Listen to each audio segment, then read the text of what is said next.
C'est un colosse vieux de plus de 3000 ans et de 11 mètres de haut. Cette immense statue de granit de Ramsès II accueille depuis ce mardi une foule de visiteurs dans l'atrium du tout nouveau grand musée égyptien de Gizeh. Clou du spectacle, la présentation pour la première fois au public de la collection quasi complète des trésors de Toutankhamon. Conçu pour accompagner le pharaon dans l'outre-monde, trône le célèbre masque funéraire royal. Fabriqué à son effigie pour que son âme puisse reconnaître son corps dans l'au-delà, il est en or incrusté de lapis-lazuli.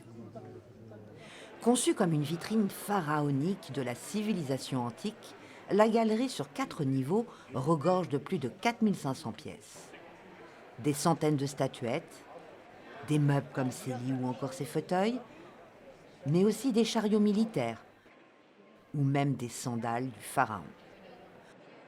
Autant d'artefacts issus du tombeau royal, jamais pillés, découverts en 1922 par l'archéologue britannique Howard Carter dans la vallée des rois. La momie de Toutankhamon, elle, repose toujours dans sa tombe en Haute-Égypte, depuis son décès à l'âge de 19 ans, en 1324 avant Jésus-Christ. Seul son sarcophage, contenant 3 cercueils emboîtés, dont le plus petit en or massif, sont présentés dans l'exposition. Inauguré officiellement samedi, le Grand Musée égyptien a coûté plus d'1 milliard de dollars et a nécessité 20 ans de travaux titanesques.